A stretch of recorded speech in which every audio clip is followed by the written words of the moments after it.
I greet you in Lord's holy name. It's such a joy for me to join with you in studying God's word, especially the book on Deuteronomy.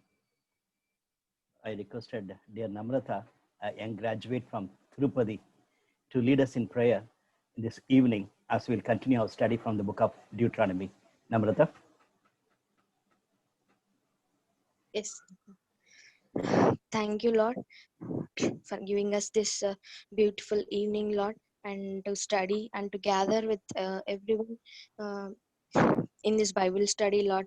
Thank you for remembering us and giving this opportunity and time, Lord. Yes, Lord, please talk to us through this Bible study. And we know that we always neglect the books from the Old Testament, Lord. But thank you for making us this book excited, Lord. Yes, Lord, we are wondered by looking at this book and learned many lessons from the yesterday's class, Lord.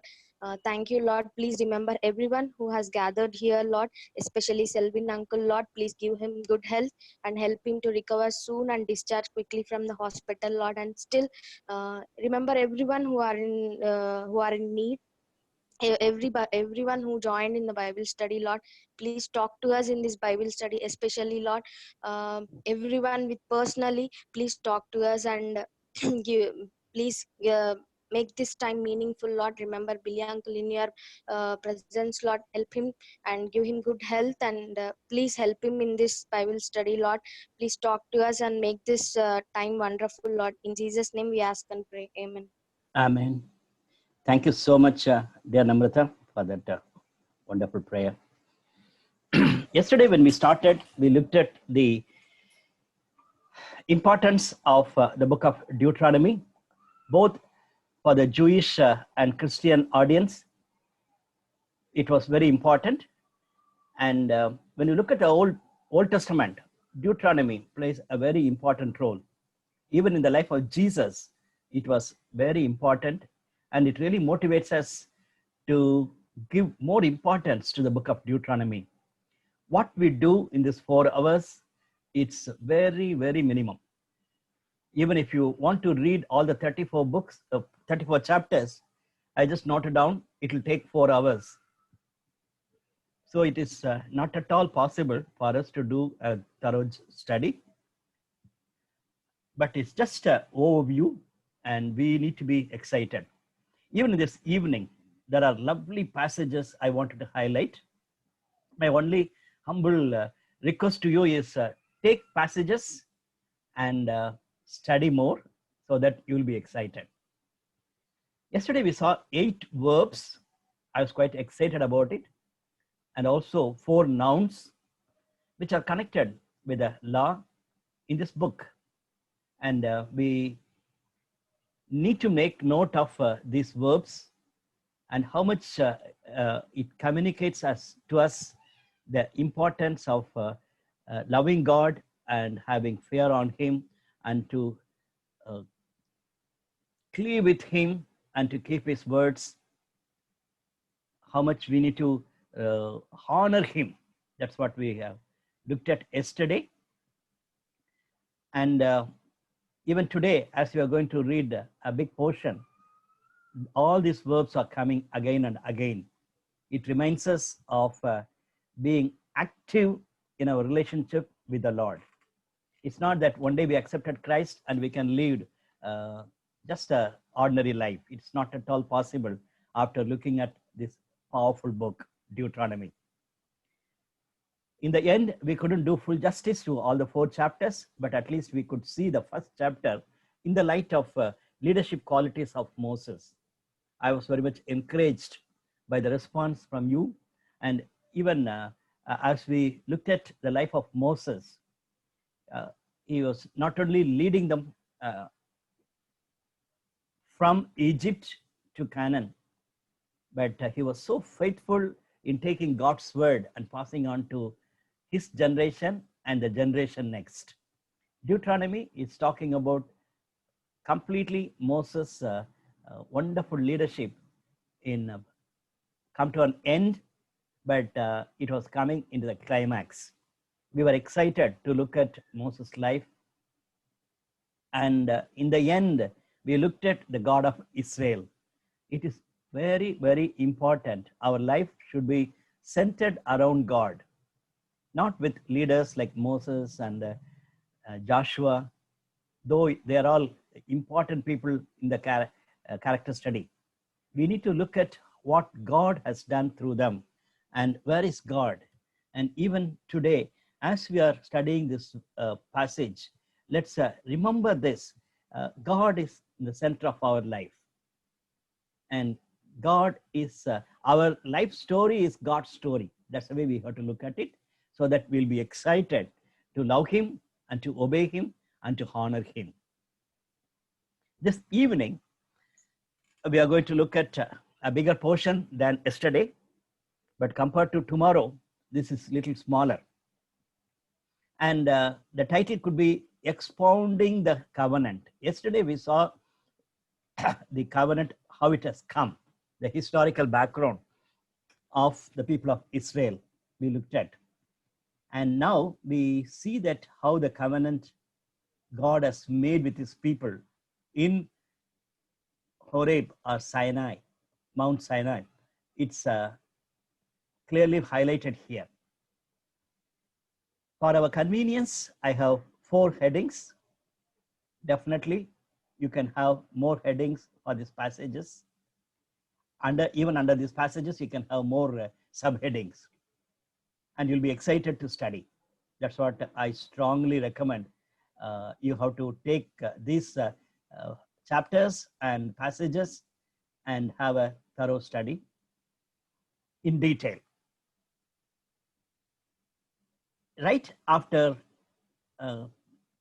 43 in chapter 4, the historical informations are coming to an end.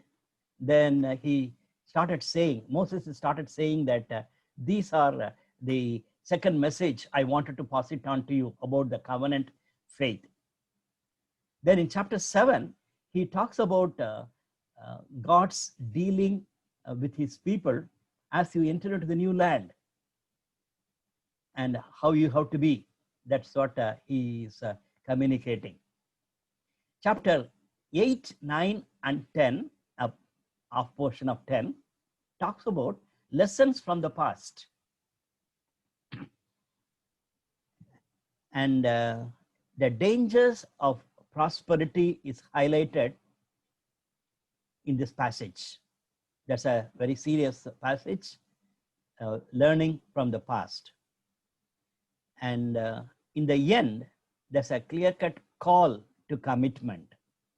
It's almost like going to a camp where Moses is building up the message, and in the end, he's giving an altar call. It's something like that. I looked at it.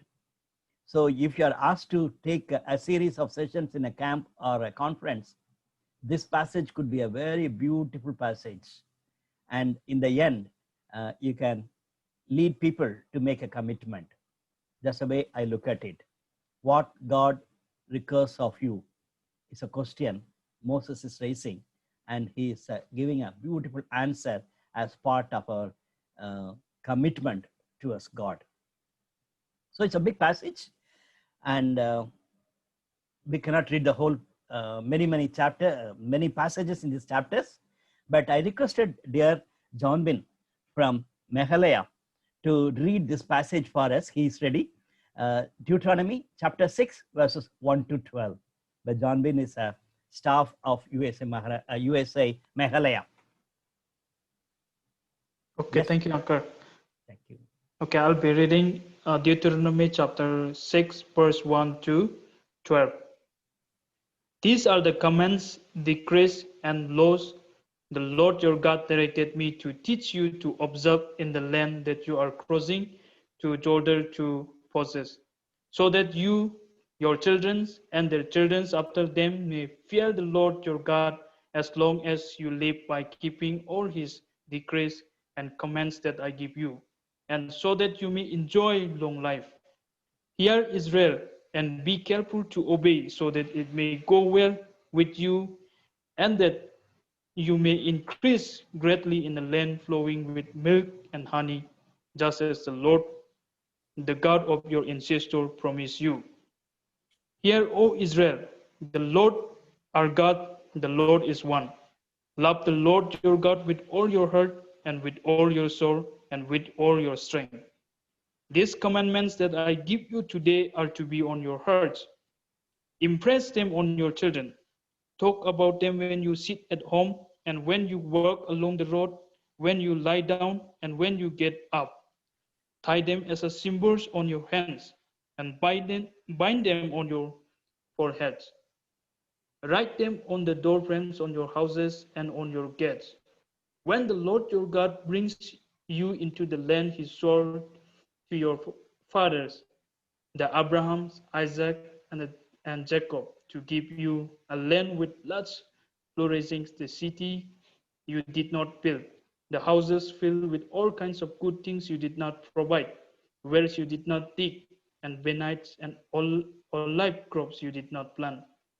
Then when you eat and are satisfied, be careful what you do not forget the Lord, who brought you out of Egypt and out of the land of slavery. Thank you. Thank you so much, John Benin. John Bin from Meghalaya. We will start from chapter 4.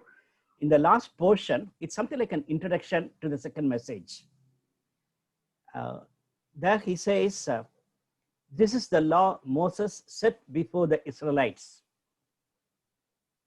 In the previous passage, Moses was talking to the people of Israel. That is basically on historical events. Even here, we can see that a bit of history is there, how they handled their Amorite kings and how they were going to enter into the other side of Jordan. And after the brief introduction, chapter 5, it is the repetition of Exodus chapter 20, where we could see that the law was given to Moses as he went up to God to receive the 10 commandments. God himself has written and gave it to Moses. But we know that he was so angry and then he broke it. And now this is second time he is reciting it here in this passage. 10 commandments. And we all know the 10 commandments. The first 4 commandments talks about the responsibilities towards God. Our God is one God. There is no other gods. And we cannot make any other creatures as gods. And also we need to respect his rule in terms of keeping the 7th day. Not like a Seventh-day Adventist. The 7th day is the day for God's holiness.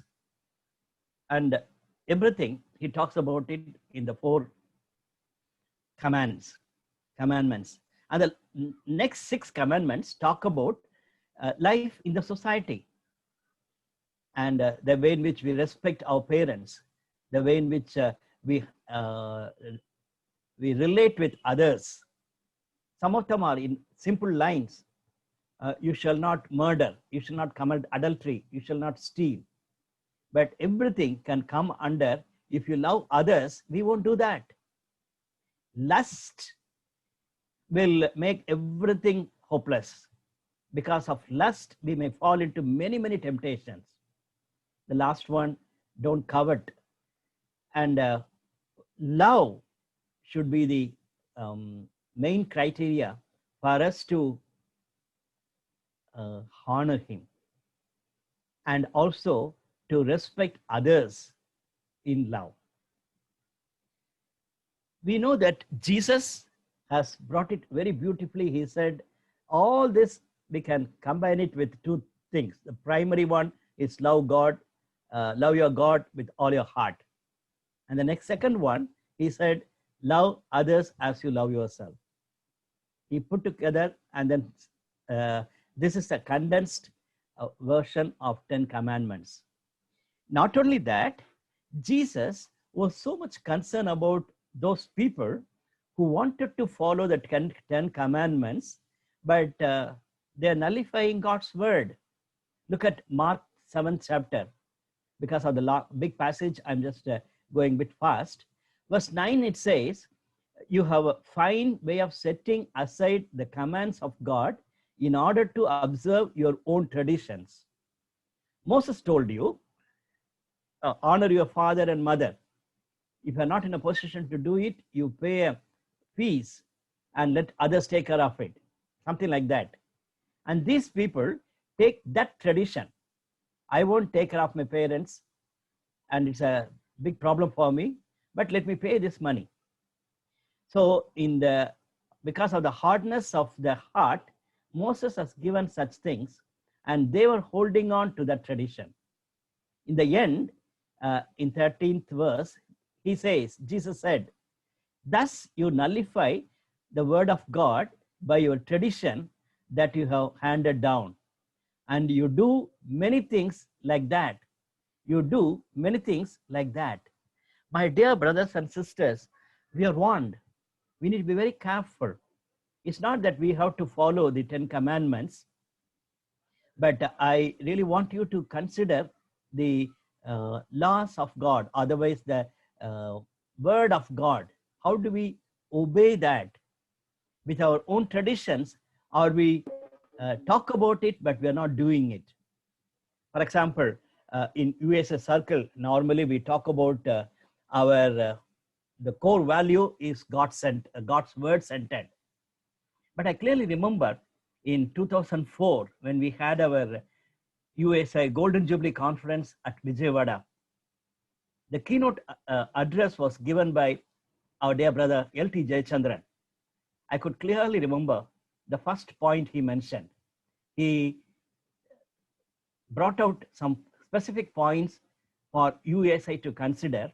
The first point, he said like that: we are really proud in saying that as a movement, our commitment is God's word, and we believe in God's word. And he said the same movement should be careful that we are not only a believing community, we are behaving God's word, or we are putting God's word into practice. It's very much possible that we can make it as a tradition that we talk about God's word, but we are not showing in our fellowship, showing in our actions. I was really warned. I was really challenged by that thought. Even today, I really want you to tell you, my dear young friends, you can be proud in saying that I'm using God's word. I'm preaching from God's word. And you can proudly say that I'm leading Bible study. But how much we apply God's word in our lives, in our community living, in our personal walk with God? If so, we also will be like them. We can have a tradition saying that we are very good in GBS, personal Bible studies, and we are very good in biblical preaching, and all sorts of things we can say, but we are not obeying, or we are not practicing what we preach. So Jesus was so much concerned about the commandments, how we obey. Right after mentioning that in chapter 5, verses 1 to 21, these are the commandments the Lord proclaimed in a loud voice to your whole assembly, where on the mountain from out of the fire, the cloud and the deep darkness, and he added nothing more. Then he wrote them on the 2 stone tablets and gave them to me. And then what do you have to do? You have to fear and you have to respect God's word. That's what he is telling. My dear brothers and sisters, right from here till the end of 11th chapter, you're going to see that this thought is going to be repeated one way or other. And it started from how the commandments are given and what is your response, what is your reaction. So this is one thing I am really concerned in this evening as I'm taking this study. Constantly, repeatedly, we are warned in one way or other. Maybe when we went to a church, there God spoke to us, reminding us of some specific things, we are supposed to do it. Then when we are taking quiet time, God was telling. And somebody sent a message, and there I'm reminded of. So that's what I'm talking. When I'm repeatedly hearing God's word, how do I respond to it? Am I taking it lightly? Am I become a hard-hearted man that many times when God is warning me, I'm not doing it? My brothers and sisters, at the outset, I want to tell you that Deuteronomy is like that. Deuteronomy is a book. It is a second law, and it is a reminding again and again. And even the verbs are repeatedly mentioned. Chapter 6, just now where John Bin has read the first passage, that is 1 to 12. There you can see that honor the Lord, love the Lord, confess the Lord, remember the Lord. Yesterday itself we saw these words. And today we are going to look at remember in detail later also. But important thing is loving. Yesterday we saw that Deuteronomy means God's love to us is so great, and God expects us to love him deeply and sincerely. Even today, as some of my young friends, as they struggle hard in taking quiet time, as they have challenges in terms of overcoming the temptation, and as they have challenge to how to sharpen my Christian life or how to make my Christian life happy, I will tell them, go back to the love of God. Now, I have just crossed that age. I know ups and downs in our Christian life. You cannot say that it was completely high like that. There are some downs. But when we check, the ultimate point is our love towards God has come down. Because of that, my love towards God's people and my love towards God's word and my love towards holiness and my love towards humility, all are shaken. So love is a real primary matter. If I'll miss the love of God, then I am carried away by love of the world, lust of the eyes, and all other sorts of evil comes in me. This right after that, chapter 6, verses 6 to 9, a very familiar passage for all of us. Many times you might have heard messages, you yourself might have preached also. Because when you wanted to pass on God's word to others, you cannot afford to miss this passage, Deuteronomy chapter 6. And especially as parents, when we are concerned about our children and grandchildren, naturally, pastors and elders will refer Deuteronomy chapter 6. You pass on this to others. Let me read again. Deuteronomy chapter 6, verse 6 onwards. These commandments that I give you today ought to be on your hearts. Started with hearts. Impress them on your children. Talk about them when you sit at home, when you walk along the road, when you lie down, when you get up. Tie them as symbols on your hands and bind them on your foreheads. Write them on the door frames of your houses and on your gates. Imagine, I want you to imagine with me how it will be. Everywhere God's word. And 24/7, we are talking about God's word.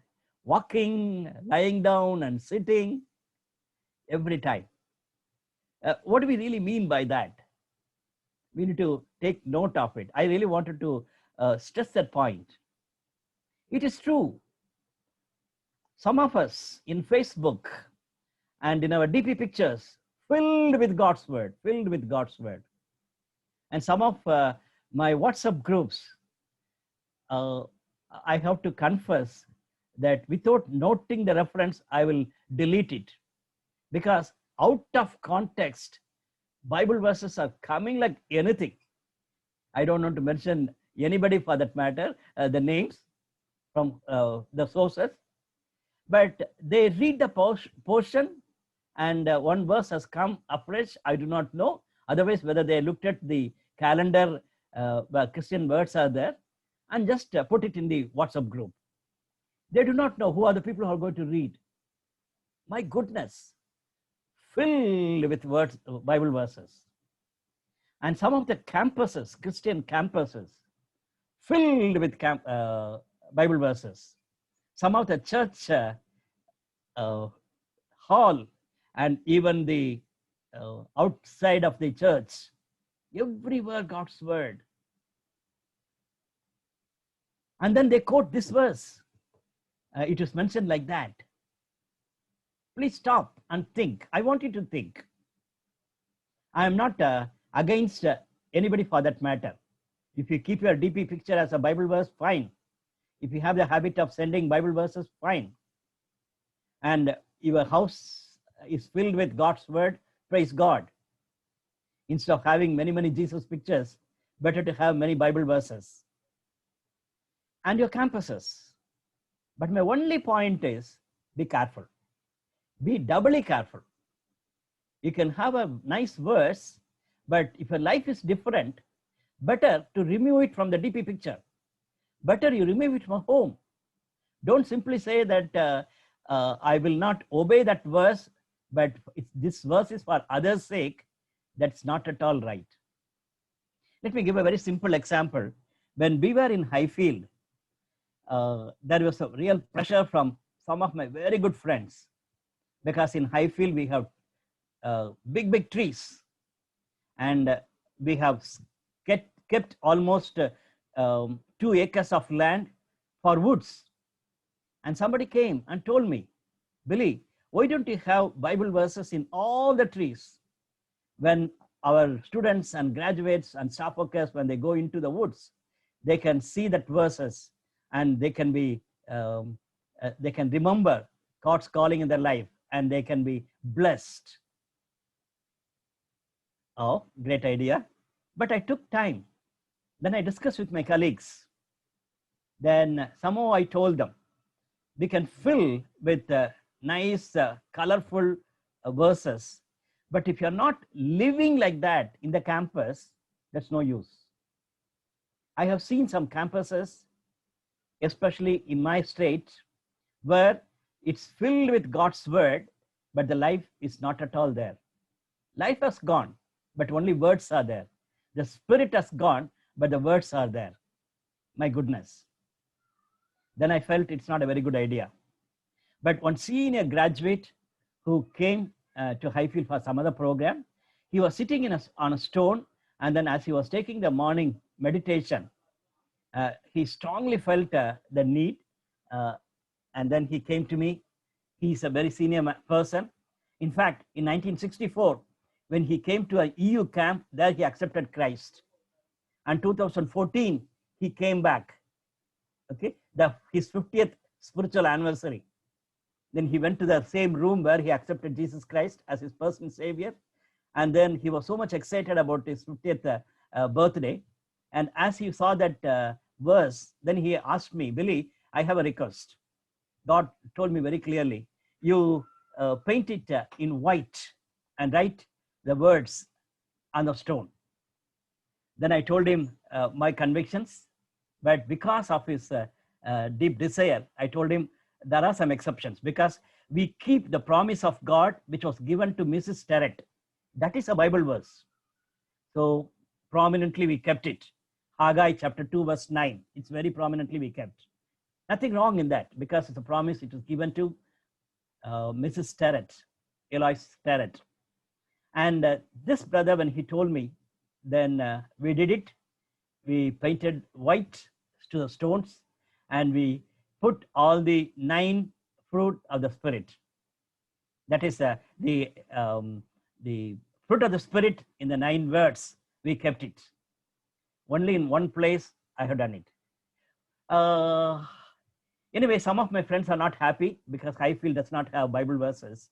But my desire as the person who is in charge of the campus We have to live out God's word.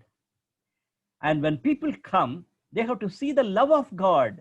They have to see this verse in this person's life. I challenged my staff. I challenged each one of them to lead like that. We may have Bible verses. If we don't love one another, no use. Even at home, don't fill with God's word and your home having a very bad witness. That's what I am concerned about. Anyway, let's come back to Deuteronomy chapter 6, where it says, be filled with God's word. What about 24 and verse 7, talking about God's word? We have to be careful. We cannot become a psychiatric patient. Bible verses fully. Be careful. I'm not extreme. I'm not discouraging you, but don't go to extremes. That's my point. Your friends, your family members, when they look at you, they should not look at you as a cranky man. Every time you talk about Bible only. If so, how we are going to interpret Deuteronomy chapter 6, verses 6 to 9? Be careful. That's what I'm saying. That's what I really want to underline, that the word of God is so important. At the same time, you have a life to follow. Even last Sunday, Madurai EGF asked me to take, Madurai EGF asked me to take a devotion, balanced Christian life. I told them in my young age, this simple illustration was very helpful. When you go in a boat, in a lake, you need to use both the hands. Then only you can go forward. Nowadays, everywhere it is a motorboat. But on those days, we don't have much motorboats. When you want to really enjoy in Ooty lake, then we have to use both the hands. If I'm going to use only one side, definitely the boat will be just going around and around and around. And some of us are like that. We became just going around and around. Only Bible. Even we don't pray also. And I strongly feel prayer and Bible should have an equal weightage, and we have to go forward. Prayer means it's not that 1 hour I'm going to read Bible and 1 hour I'm going to pray. Not like that. Prayer is a breath and prayer consciousness. And you give time specifically for Bible. And your songs are filled with God's word. Very important. In these days, most of the songs are filled with nice music. But we as Bible-believing Christians, we have to have nice choruses and songs by heart, which are rooted in God's word, so that you can remember Deuteronomy 6 to 9 as a reality. Please think more creatively. I have one more question for you in the end, how you are going to use your creativity in fulfilling Deuteronomy 6 to 9. Right?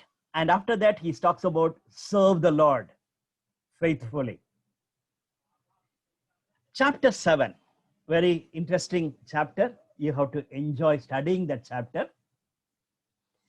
When the Lord your God brings you into the land you are entering to possess and drives out before you many nations, and when the Lord your God has delivered them over to you and you have defeated them, then you must destroy them totally.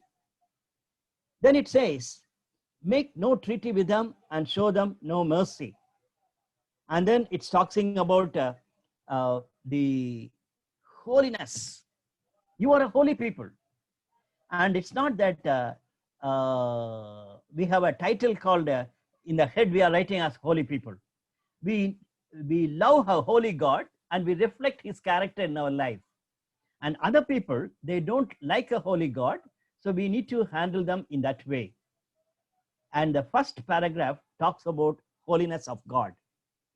And we need to reflect God's holy. Even look at verse 6. For you a people holy to the Lord your God. The right meaning of holiness is setting apart. We are set apart for God's glory. You remember when God asked Moses to communicate this message to the people of Israel, In Exodus chapter 19, verse 5 and 6, we read like this: Now, if you obey me fully and keep my covenant, then out of all nations you will be my treasured possession. Although the whole earth is mine, you will be for me a kingdom of priests and a holy nation. These are the words are to speak to the Israelites. Exactly, this portion is taken by Peter when he writes in 1 Peter chapter 2, verse 9. We are a holy nation and kingdom of priests. And as God's children, we are called to be for that category, for that position. When we look at the second paragraph, it continues with that you are a chosen people. Another important aspect in the life of people of Israel, they are chosen. And God said, you are not chosen because you are not large in number, not at all. The 7 nations which are mentioned there, he says, they are larger and stronger than you. Verse 1, they are larger and stronger than you. But I have chosen you. Now you remember John chapter 15, verse 16. Jesus told his disciples, you have not chosen me, I have chosen you. That's a very powerful verse in terms of our Christian commitment, in terms of our Christian discipleship, in terms of our love for God. Remember that it is not that I have loved Jesus and I have taken initiative to accept him and I'm going to hang him. It's not like that. Otherwise, I'm going to be blessed by him. It should be other way around.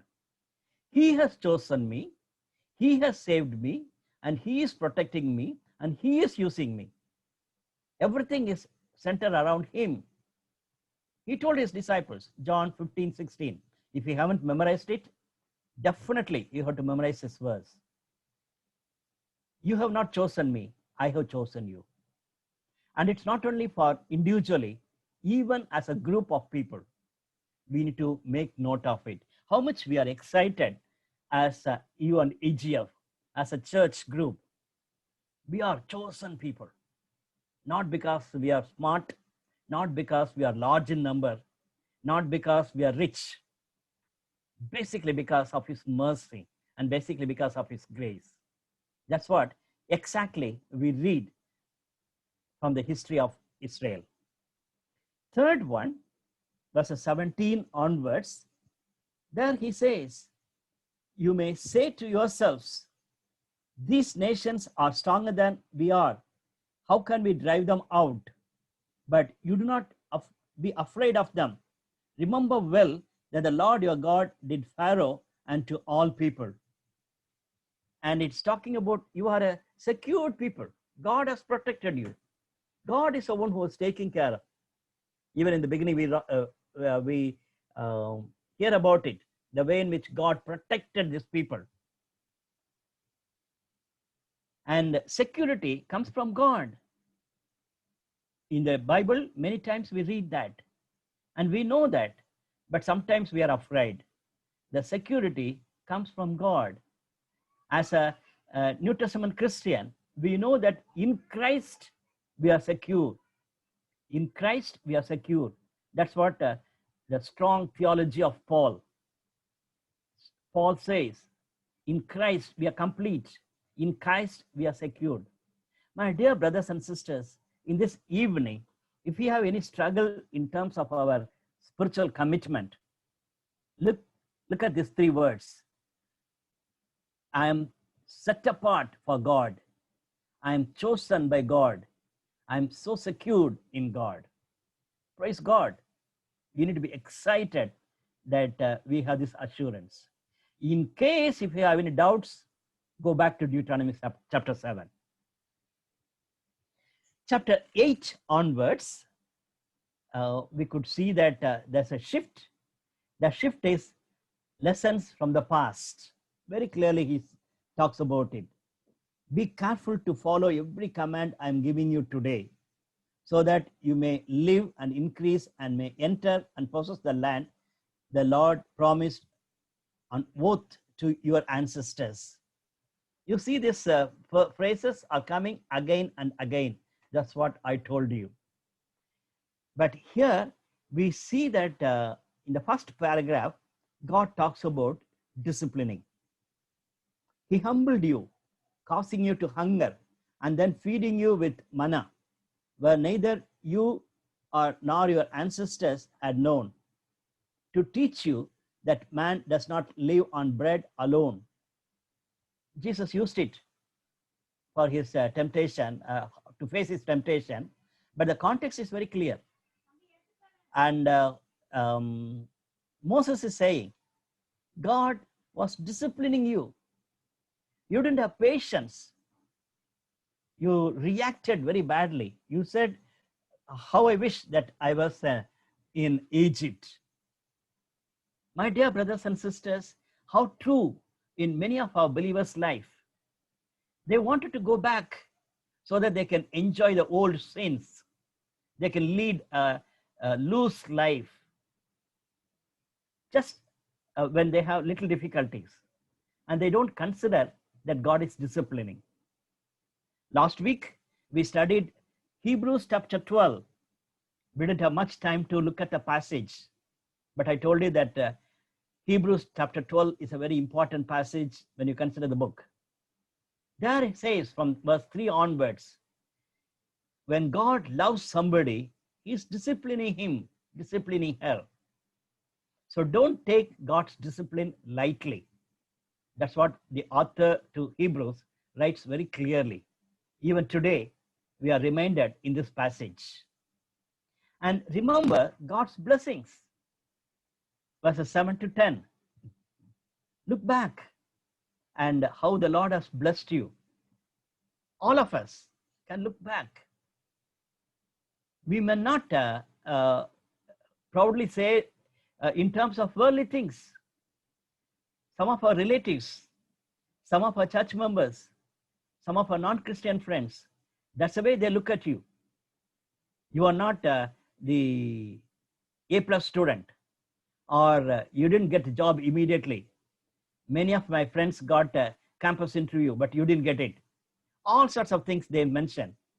And they say that God's blessing is not upon you. But my dear brothers and sisters, that's not the way. In these days, the word blessing is used and abused too much among the Christians. And for them, only blessing and blessing, all in terms of outward things. And they have to go to foreign country, they have to have every worldly pleasures, and they have to get married soon, and immediately after marriage, they need to have everything. Then only I can say that God has blessed them. And right after marriage, they have to have a son, not a daughter first. They have to have a son. Then only they'll say that God has blessed them with a son. So sad, so sad. Even preachers, they pray like that. God will give you a son. What a curse on us. It is so sad. That's not the way, brothers and sisters, looking at God's blessings.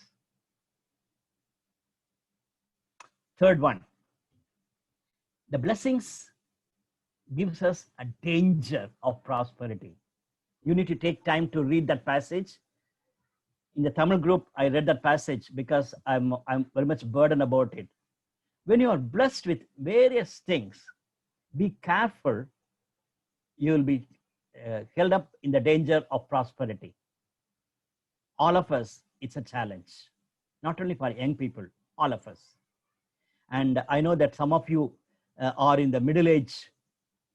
You have to look at the phrase, what does it mean that middle age crisis?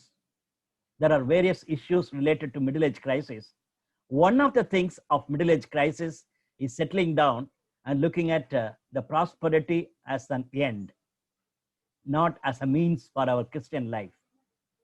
If God has blessed you in one way or other, it is for the sake of blessing others. Have you settled down in your life, good wife, lovely children, and you have your house and you have everything, and you are content with what you have, little bit of money to the ministry and little bit of involvement in the church, and there the middle age problem comes. And young people, it can happen to anybody for that matter. Even in your young age, when God has blessed you with good things, you can just settle down. That's what it says in Deuteronomy chapter 8, verses 11 to 20. When God is blessing you, that's a danger of your prosperity. Be careful. Chapter 9, it talks about a reminder of the past. First paragraph talks about God, what he does, the invisible God, what he did. It's a reminder of the past. Then a big passage, verses 6 to 24, talks about the rebellious pilgrims, their own grandparents and parents, and the way in which they behaved in the 40 years of the pilgrimage. It was so sad. They were rebellious. But the third portion, Moses is reminding about a lovely person, that is he himself, a dependent intercessor. Look at that. I have to read that passage. It's a very lovely passage for all of us to make note. Deuteronomy chapter 9, verse 29, 25 onwards. I'll read a little bit. I lay prostrate before the Lord those 40 days and 40 nights because the Lord had said he would destroy you. My goodness. God told that I'm going to destroy these people.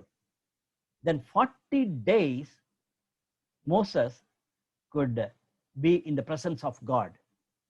I prayed to the Lord and said, Sovereign Lord, do not destroy your people, your own inheritance that you redeemed by your great power and brought out of Egypt with a mighty hand.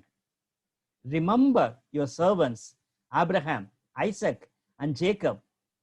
Overlook the stubbornness of these people, their wickedness and their sin.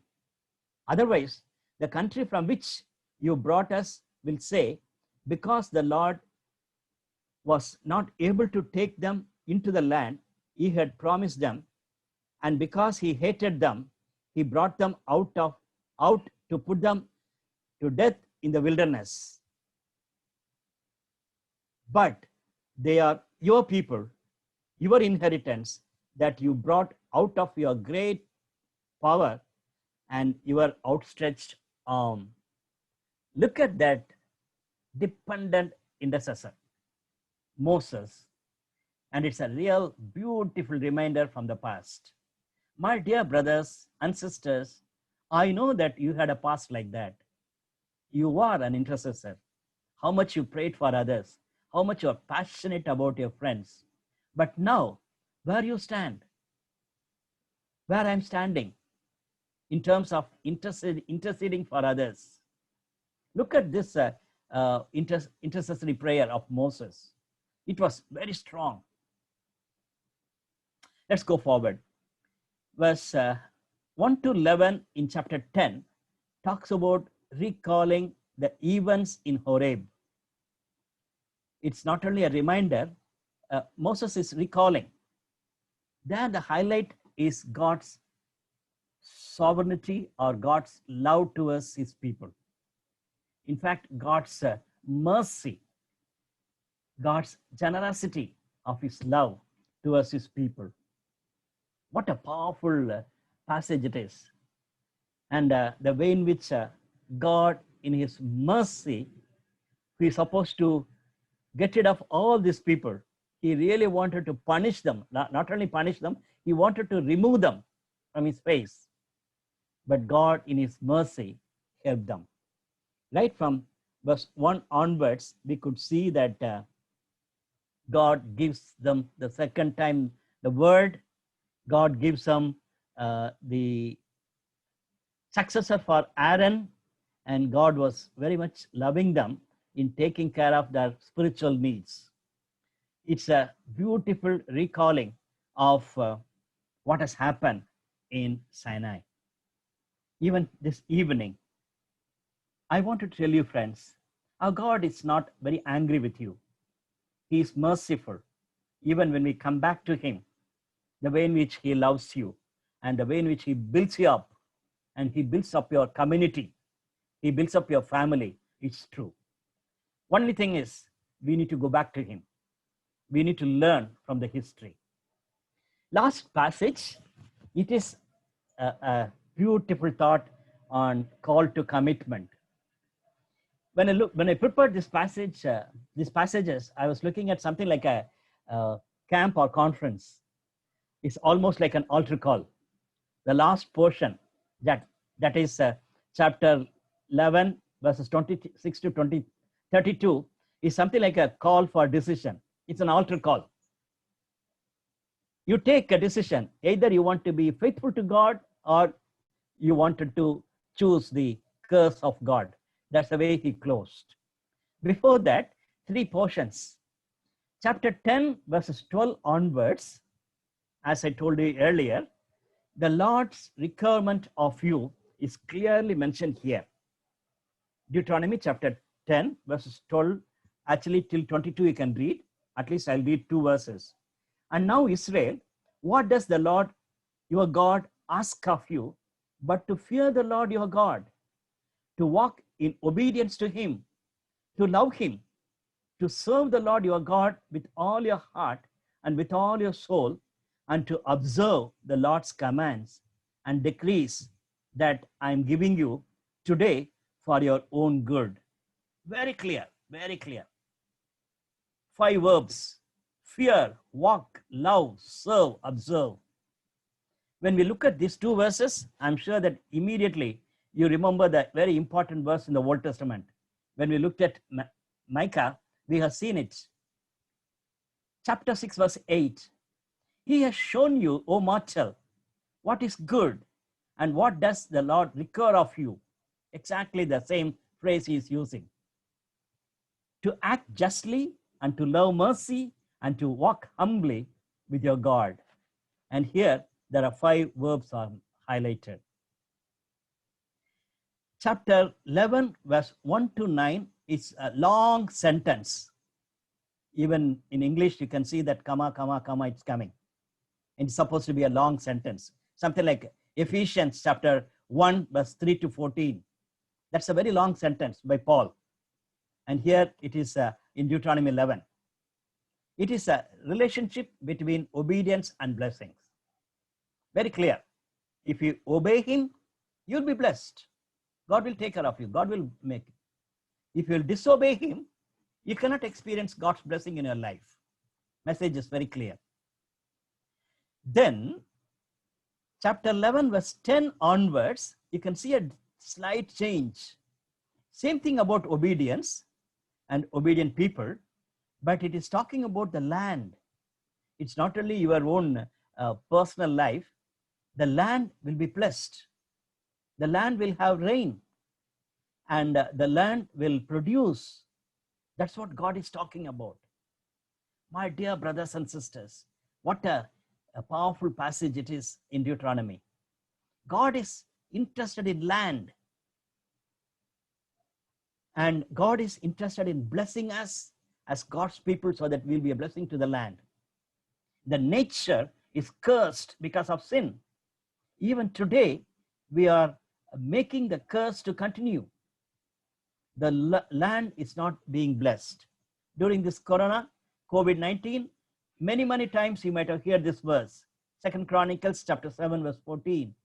If my people who are called by name, my name, will humble themselves and pray and seek my face and turn from their wicked ways, then I will forgive their sin and we will heal their land.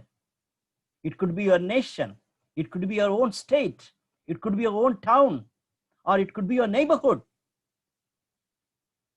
And God expects you, God expects me to humble before him and seek his face. And India needs people like you. Your own states need people like you. The land of promise only for the obedient people, not smart people, not intellectual people, intelligent people. It's not with rich people. People like you and me, we have to humble ourselves before God and plead unto him for the blessing or protection of our land. Let me look at the last portion. I told you, chapter 11, verse 26 onwards. See, I'm setting before you today a blessing and a curse. The blessing, if you obey the commands of the Lord your God that I'm giving you today. Very clear. The blessing is before you and curse is before you. And then he talks about two mountains that, God willing, on Thursday we'll be looking at it. Two mountains imagery. One mountain is for blessing and another mountain is for curse. Which one you are going to choose? That's the way Moses is concluding that challenge on choosing the right one to obey God. God bless us with that obedient heart. God give us such a humility to accept our weakness before Him. Let me close with these three questions. How do I creatively pass on God's word to others to love and obey? In my church, at home, for my future generation, think of creative ways. I know that most of you are young people. And Deuteronomy chapter 6 to 9, how you can rewrite it for the 21st century with all the social medias and various other things. Don't make it cheap, but think of creative ways of communicating God's word to the generation next. How do you react when the message is repeatedly coming to you? Deuteronomy is like that. In many, many ways, Moses is telling. In many contexts, Moses is giving that. Last but not least, very important. Like Moses, how much I stand between the holy God and the people around me. Moses was a beautiful example for an intercessor. How much I'm faithful. Let's pray. Father, we commit ourselves to you. In the light of your word, we are very much humbled. And our life is not worthy of your expectations, your requirements. Commit ourselves to you and minister to us, O Lord. Even give us good night rest and help us to enjoy the two more studies from the book of Deuteronomy. Thank you for hearing us. In Jesus' precious name we pray. Amen.